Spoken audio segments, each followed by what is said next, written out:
અંતર ભાંગ્યા વિના ઉભરો નહીં આવે પાનબાઈ, પછી તો હરિ દેખાય સાક્ષાત.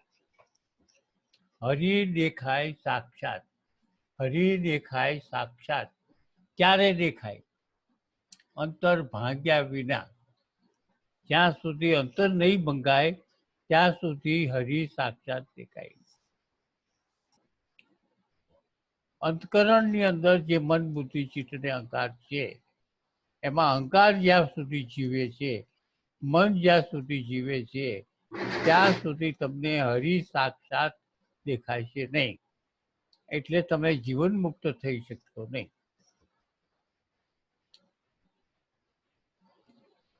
હવે આ શોર્ટકટ ગંગા સતીએ જે શોર્ટકટ કરાવી, પણ એના જેટલું તમે સાધનાની અંદર પછી કહે છે કે ખાડાની દાળ છે, એને જે સૂચના આપી ગંગા સતીએ પાનબાઈને જે સૂચના આપી, અને સૂચના પ્રમાણે જો સાધના કરે, જીવનમાં ઉતારે, તો બેડો પાર થઈ જાય. 52 દિવસમાં, માત્ર 52 દિવસમાં 3 જન્મ વ્યા જાય તોય જે જીવન મુક્ત નથી થતા. 3 જન્મ તોય જીવન મુક્ત નથી થતા. ત્યારે આ પાનબાઈ અને ગંગા સતીએ શોર્ટકટ 52 ભજનમાં જીવન મુક્ત કર્યું. રોજનું એક 52 ભજન. 52 ભજન એટલે 52 દિવસ. 52 દિવસ એટલે 1 મહિનો પૂરો નહીં. એક મહિનો, પોણા 2 મહિના. પોણા 2 મહિના એટલે 2 મહિના ગણો નહીં. 2 મહિનામાં જીવન મુક્ત.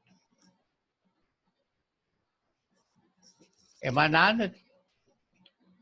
જો ગંગા પાનબાઈ જીવન મુક્ત થઈ તો આપણે પણ થઈ શકીએ. પાનબાઈ જીવન મુક્ત થઈ તો આપણે થઈ શકીએ, પણ એના જેટલી મહેનત કરવામાં આપણી તૈયારી નથી. શબ્દો વાપર્યા છે, આવો મેદાનમાં,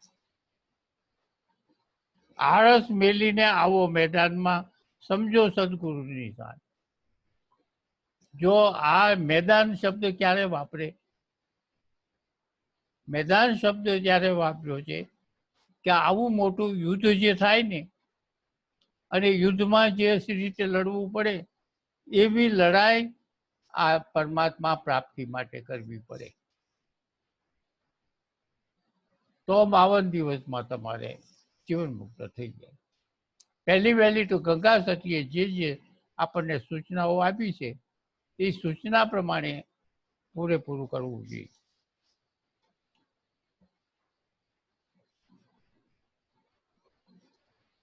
સત્સંગ રસ એ તો અગમ અપાર છે, તે તો પીવે કોઈ પીવવાના હાર.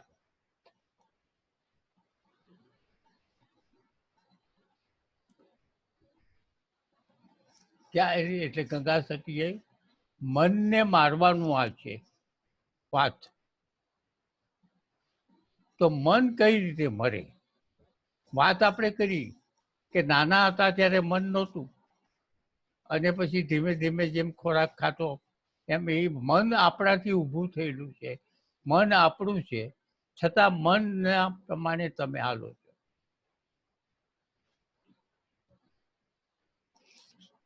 તમે મનના ગુલામ છો.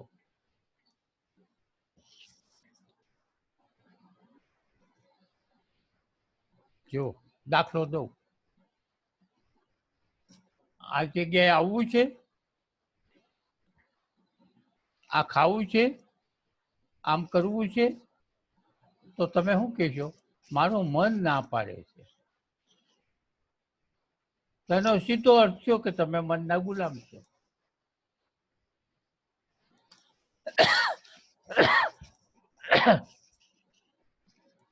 રાતના 12 વાગે માળા કરવી છે, મારું મન ના પાડે છે. સીધો વાત થઈ છે કે તમે મનના ગુલામ છો, તમે સ્વતંત્ર નથી. ગંગા સતીએ આ સીધી વાત કરી છે કે અંતકરણ ભાંગ્યા વિના ઉભરો નહીં આવે. અંતકરણની અંદર મન બુદ્ધિ ચિત્ત ને અહંકાર જે છે એને કોઈ પણ રીતે એને ભાંગવાનું, કોઈ પણ રીતે એટલે સાધનાની કોઈ પણ સાધના દ્વારા એને ભાંગવાની વાત છે.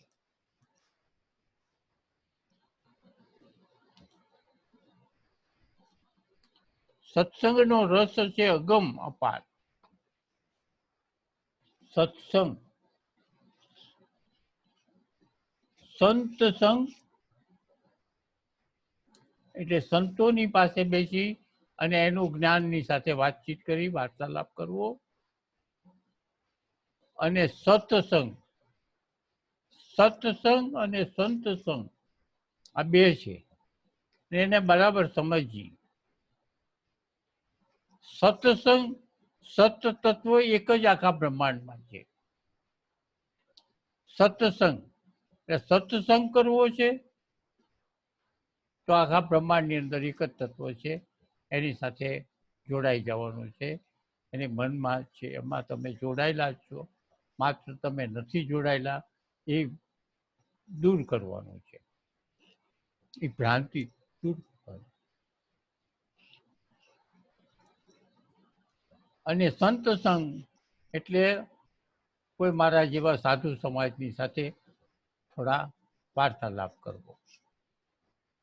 તો ગંગા સતીએ તો સંતસંગ કહ્યું, સત્સંગ રસ અગમ અપાર. એવા સારા ગુરુની સાથે સત્સંગ કરવો, સારા ગુરુની સાથે પરમાત્માની વાતચીત કરવી, પરમ તત્વની વાતચીત કરવી સારા ગુરુની સાથે. અપાર, અપાર એટલે જેનો પાર ન આવે તે, જેનો છેડો ન આવે તેવું. કારણ કે પરમાત્માની સાથેની જે વાતચીત છે એનો છેડો ન આવે. કારણ કે તમે એમાં થઈ જાઓ પછી કાંઈ રહેતું જ નથી. જીવન મુક્તની વાત જે છે એ તમે સમજી જાઓ કે જીવન મુક્ત કોણ? કે જેનું અંતકરણનું જે કીધું અગાઉ વાત કરી કે આ જે ઓફિસ છે મન બુદ્ધિ ચિત્ત અને અહંકારની ઓફિસ, જો એ ઓફિસ ભાંગી જાય, હાવ તાળા તૂટી જાય અને અંદરના ત્રણેય જણા ચારેય જણાના મોત થાય, કોરોના લાગી જાય અને એને જો મરી જાય તો તમે જીવન મુક્ત થઈ જાઓ. કોરોના એને લગાડવાની જરૂર છે, આ 4 જણા.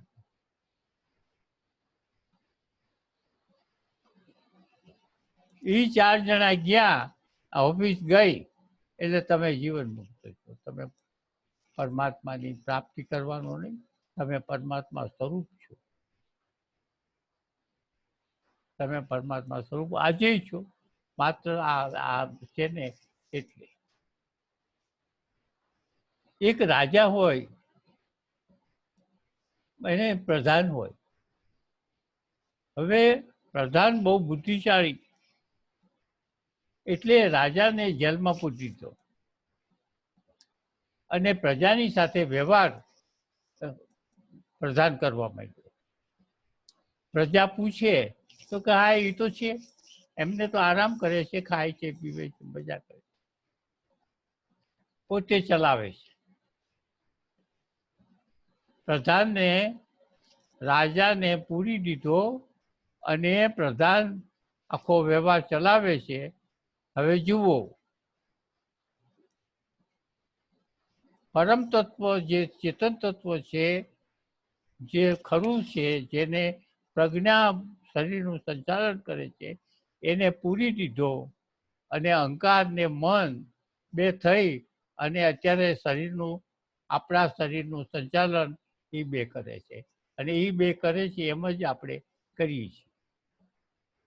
બુદ્ધિને તો બિચારી માનતા નથી કોઈ. બુદ્ધિ આડી આવે છે પણ બુદ્ધિનું તો કોઈ માનતું નથી. અહંકારનું જ માને છે.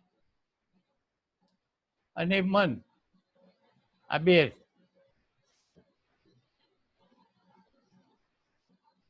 તન મનની શુદ્ધિ જ્યારે ભૂલાશો પાનભાઈ, ભૂલશો ત્યારે અરસપરસ મળશે એક તાલ. આ બહુ સરસ વાત કરી.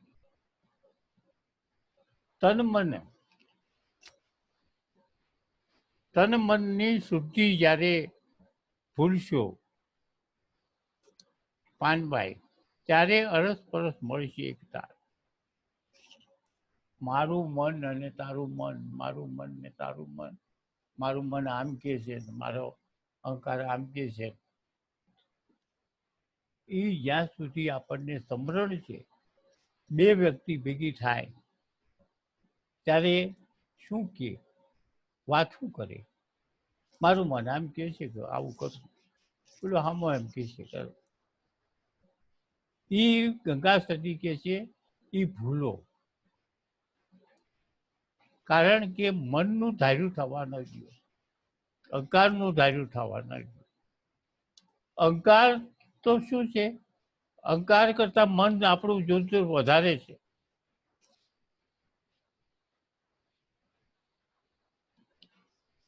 શુદ્ધિ. હવે અહંકાર જે છે ને એ ન હોય તો પરમાત્મા છીએ, મન ન હોય તો પરમાત્મા છીએ. એટલે આખી ઓફિસ. એ ગંગા સતીએ ત્યારે પછી હું કીધું, તન મનની ભૂલશો પાનભાઈ. એટલે આ મારું મન આમ કે છે, હવે તમે ઓફિસ તોડી નાખો, પછી મારું મન ને તારું મન ક્યાં રહ્યું? મારું મન ને તારું મન ક્યાં ગયું? પછી તો તમને સીધું પ્રકાશ થાય અને દર્શન થાય. દર્શન એટલે તમે સીધા જ તમારું સાચું સ્વરૂપ દેખાય. અરસપરસ મળશે તાર. હવે ગંગા સતીએ જે અરસપરસ મળશે તાર એની વાત જે કરી છે, એની વાત આપણે સમજીએ. અરસપરસ ક્યારે? તન મન અરે અહંકાર મન બુદ્ધિ ચિત્તનું જ્યારે નાશ થઈ જાય પછી અરસપરસ ના મળશે તાર. પહેલા તો વાત કરી નાખી કે આ ઓફિસને તોડી નાખો. આ મારી ભાષામાં હું કહું છું, ગંગા સતીની ભાષામાં નહીં. પહેલા ઓફિસ તોડી નાખો. પછી ગંગા સતી એમ કે છે અરસપરસ મળશે તાર.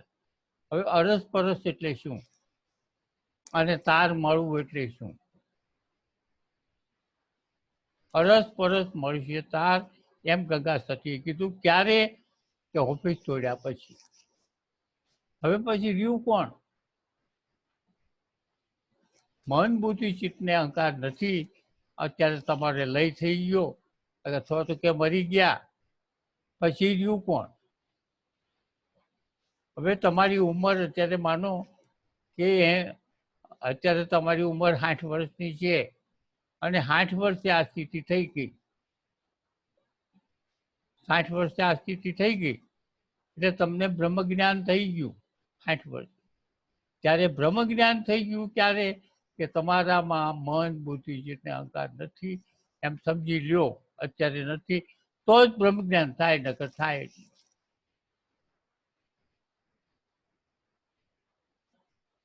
એટલે ગંગા સતી આ શોર્ટકટ છે કે આ બધું લાંબુ કરવું એના કરતા તો ટૂંકું કરી નાખો. આ ઓફિસને તોડી નાખો. ઝાડવા નીચે બેહવું, ઊંધા માથે બેહવું, આ બધું તપ કર્મ કરી અને આ બધું થાય એના કરતા એ ખરખું ન થઈ જાય.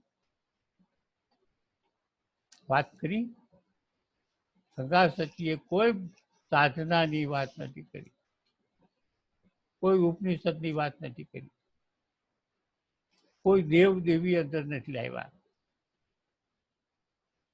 જોકે ગીતા છે ને, ગીતા તમે વાંચજો બરાબર. આખી ગીતાની અંદર કોઈ દેવ નહીં હોય, કોઈ દેવી નહીં હોય, કોઈ કર્મકાંડ નથી, કોઈ પણ પ્રકારનું કર્મકાંડ કરાવવાનું નથી, અને છતાં મુક્તિ છે. એટલે જ ગંગા સતી કહે છે, મારા ગુરુ કહે છે કે બ્રહ્મજ્ઞાની સિવાય કોઈનો પણ બોધ લેવો નહીં. બ્રહ્મજ્ઞાની સિવાય કોઈનો, કારણ કે એ તમને શોર્ટકટ કરી દે અને સરળ કરી દે. બ્રહ્મજ્ઞાની હોય એટલે અહીં ગંગા સતીએ કીધું અરસ પરસ મળશે તાર. હવે અરસ પરસ મળશે તાર એટલે જ્યારે તમારી આ ઓફિસ તૂટી ગઈ, બધું વી ગયું, પછી આવે છે પ્રજ્ઞા. તમારા શરીરનું સંચાલન પ્રજ્ઞા કરે છે. એટલે પ્રજ્ઞા કોણ? જે તમારી બુદ્ધિ હતી, એ બુદ્ધિ હતી ત્યાં એ એકલી હતી, એના ઉપર હજી કાબુ હતો અહંકારનો, મનનો, એટલે બિચારી કાંઈ કરી શકતી નથી. પણ મેં અગાઉ તમને ઘણી વખત કીધું છે કે બુદ્ધિ છે એ સાત્વિક છે અને પરમાત્મા તરફ લઈ જાય છે. હવે આ લોકો મરી ગયા બે, અને બુદ્ધિ હતી એ પ્રજ્ઞા થઈ ગઈ. પ્રજ્ઞા અને પરમ તત્વ, પ્રજ્ઞા અને બ્રહ્મ, એટલે પ્રજ્ઞા અને બ્રહ્મ, એટલે તમે બ્રહ્મની સાથે એક થઈ ગયા, એટલે અરસ પરસ મળ્યા તાર. અરસ પરસ મળ્યા તાર એટલે તમને બ્રહ્મ જ્ઞાન થઈ ગયું છે અને તમે બ્રહ્મની સાથે ભળી ગયા છો. અરસ પરસ મળ્યા તાર, એકબીજાને સમજી લીધું છે કે હું કોણ છું, અત્યાર સુધી મેં શું કર્યું. આ બે વસ્તુ તરત થાય છે કે અત્યાર સુધી મેં શું કર્યું. ઓહો હો, આટલા જન્મ મેં આ શું કર્યું, આ કેટલા મેં જન્મ બગાડ્યા, આટલા હાટું થયું. આ તાર, આ અરસ પરસ મળશે તાર.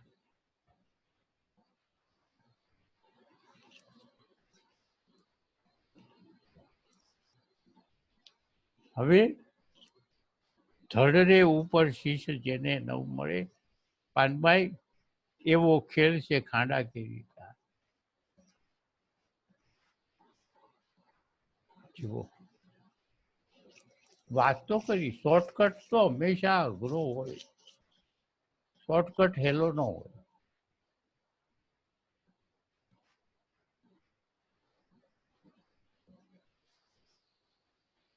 ધડ રે ઉપર શીશ ન મળે,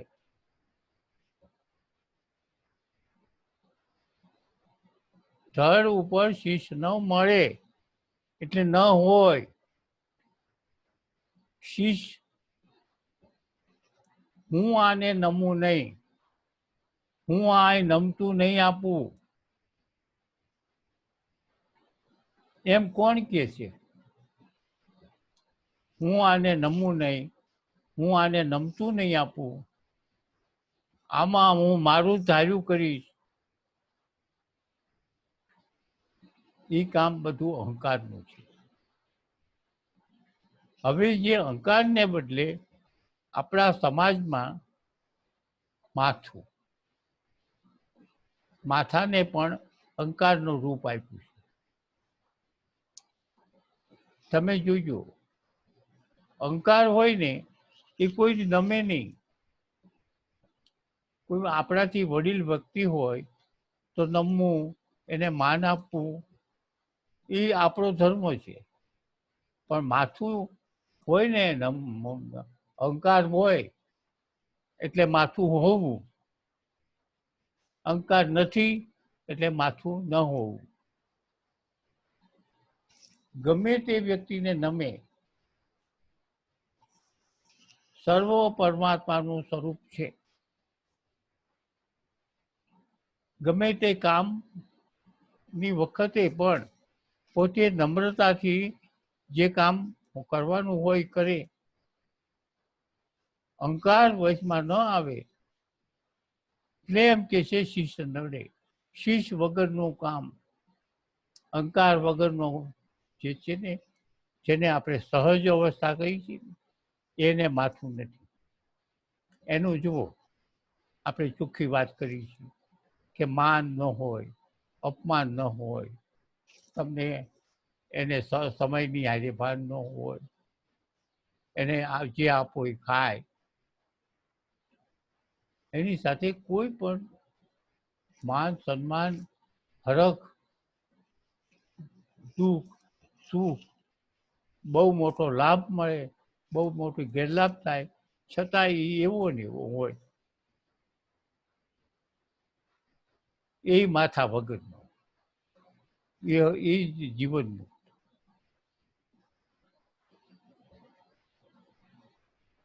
આપણે ત્યાં કોક આવે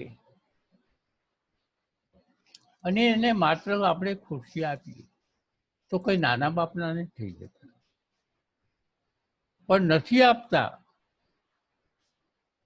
પાણી પણ નથી આપતા એટલે એમ થાય હું એને છે નો નમું, મારાથી આ કાલ હવાનો એ આવો છે તેવો છે. પણ એવું ન રાખો. શીશ એટલે તમારો અહંકાર. અહંકારને જરાય પણ ન રહેવા દો. ધડ રે ઉપર શીશ જેને નવું મળે. ગંગા સતીએ કીધું કે આવો સરળ હોય વ્યક્તિ.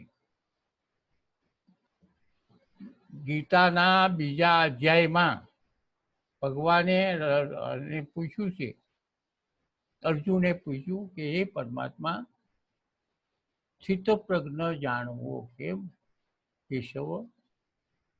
એટલે કે જે માથા વગરનો હોય અને જે આવો મહાન સંત હોય, જેને તત્વજ્ઞાન થઈ ગયું છે, બ્રહ્મ જ્ઞાન થઈ ગયું છે, એને એવો માણસ તો સાદા માણસ જેવો દેખાય છે, હાવ તદ્દન સાદા માણસ જેવો, છતાં એ બ્રહ્મજ્ઞાની છે. તો એ સાદા માણસ હોય એવો, એટલે આપણે એને ઓળખી કેમ શકીએ? હું એને ઓળખી કેમ શકું? કારણ કે એ તો સાદા માણસ જેવો જ હોય. એટલે પરમાત્માએ 17 શ્લોક આપ્યા છે. એમાં એ શ્લોકમાં આવો હોય તો જેને હરખ ને શોકની આવે ન, ગમે એટલા લાભ થાય તોય હરખાઈ ન જાય, ગમે એટલો ગેરલાભ થાય તોય પણ એને દુઃખ ન થાય. આ માથા વગરનો. ભગવાને જે બીજા અધ્યાયમાં જે બતાવ્યું છે એ માથા વગરનો. એટલે અરસ પરસ મળે શીશ નવ મળે પાનબાઈ, એવો ખેલ છે ખાંડા કેરી ધાર. હવે આપણે એમ નક્કી કરીએ કે પાનબાઈ ને ગંગા સતીએ જે બોધ આપ્યો અને એ બોધ પ્રમાણે આપણે ચાલુ કરી દઈએ અને આપણને 52 દિવસમાં જીવન મુક્ત થઈ જાય 100% થઈ જાય. પણ ગંગા સતીએ કીધું આ તો છે ખાંડાગીરી ધાર. ખાંડાગીરી તલવારની ધાર ઉપર ચાલવું ઉઘાડા પગે, એ જેટલું કઠણ છે એટલું કઠણ આ છે. તલવારની ધાર ઉપર ઉઘાડા પગે ચાલો એટલું. એટલે ગંગા સતી શું કે આ તો ખેલ છે ખાંડા કેરી ધાર. ખાંડાની ધાર ઉપર ચાલવા બરાબર, એટલે હેલું નથી. હવે મનને મારવાની મુખ્ય વાત છે. એટલે જો તમે આવી રીતે કરશો તો મન એની મેળે બની જશે. મનને પકડીને મારવાની નહીં જરૂર. આવી રીતની જો સાધનાઓ કરશો, આવી રીતનું વર્તન કરશો, આ રીતે ગુરુનું કહ્યા પ્રમાણે તમે જીવનમાં ઉતારશો. તો મન અહંકાર તો મર્યો, આ મન મર્યું, હવે શું રહ્યું બાકી? તમારું શીશ ઉતારો પાનબાઈ, મન જ્યારે જોને મરી જાય. પાનબાઈને ચોખ્ખો હુકમ કરી દીધો, શીશ ઉતારો. શીશ ઉતારવું હેલું નથી. સમાજની સાથે રહેવું છે અને શીશ ઉતારવું છે, બે નહીં થાય. આ તો આવો છે, આ તો આમ છે, આ તો આવો છે. જેમ કેવું એમ કહે.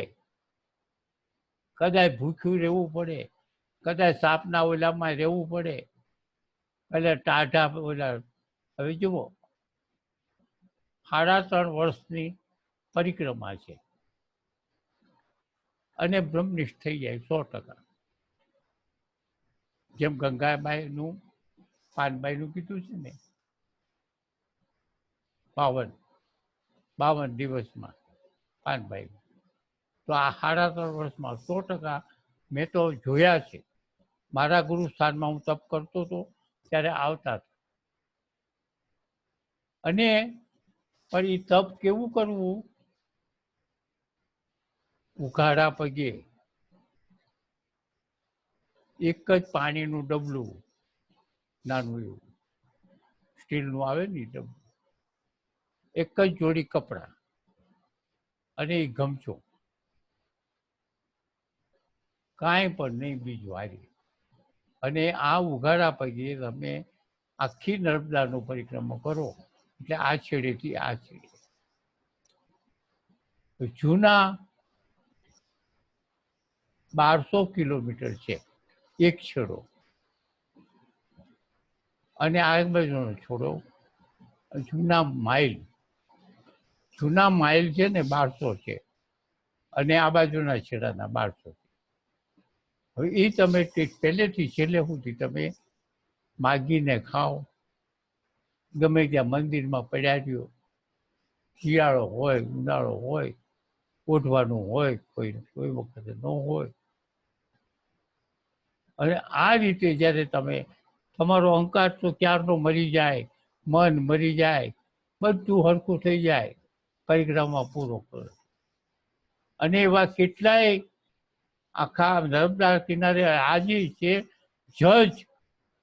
જજે પરિક્રમા કરી હોય, અને એ આજે સાધુ થઈને બેસી ગયા છે કે હવે ઘરે નથી જવું. એ સિવાયના બીજા કેટલાય છે. એક જજ તો અહીં જે માંડવીમાં જજ હતા, એના પિતા જ બેસી ગયેલા, અને મારા હારે સંસર્ગમાં આવતા હતા. બીજી સારી વ્યક્તિઓ જે હોય અને ખરેખર આ રીતે પરિક્રમા કરે, તો આ તો ખાંડાગીરી થાય છે. 3.5 વર્ષ તો જીવન મુક્ત થઈ જાય. એમાં નર્મદા કિનારેના હાથે એનું નથી. મૂળ કારણ તમારા આ ઓફિસ છોડવાની છે.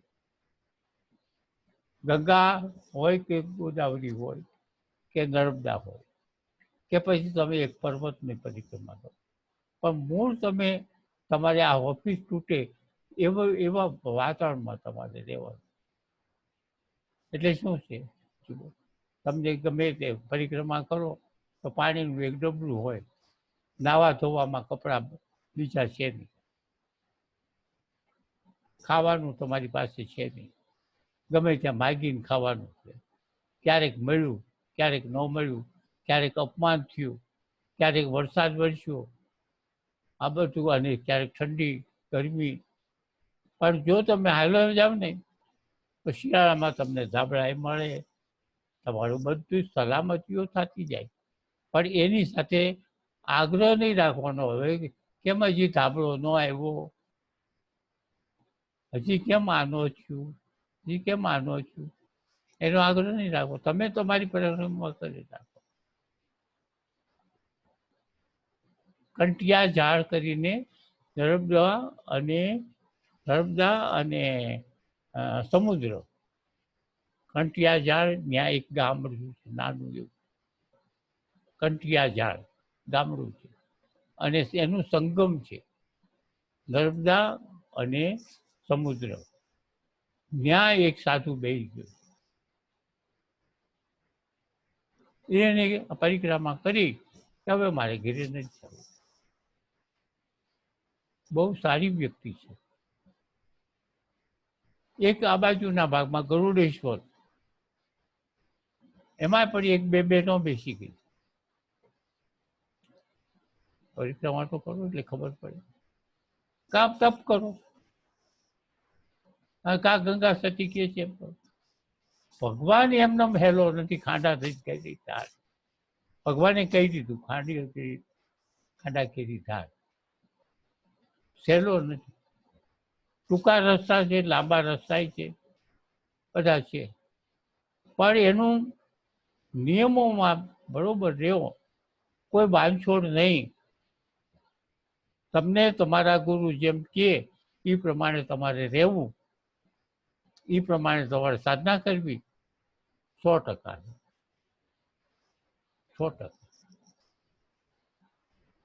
પરંતુ ગાદી તકિયા નીચે બેહવું છે,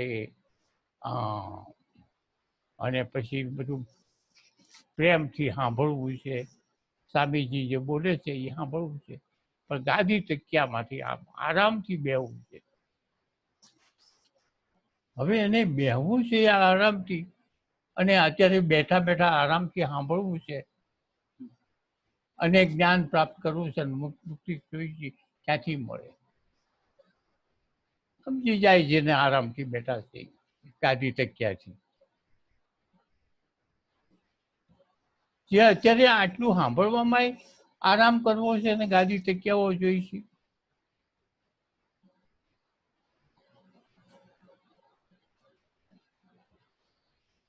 તો જુઓ, હવે ખાંડા કેરી ધાર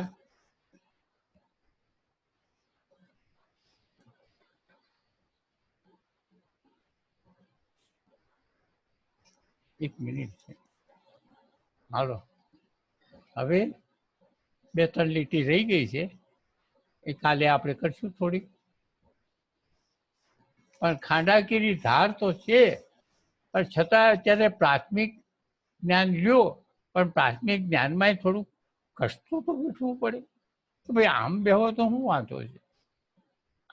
તો પાણી લાવો, પીવું છે, બીજું કાંઈ ખાવું છે, ચા પીવી છે, અને સ્વામીજી બોલે છે ને સાંભળવું છે.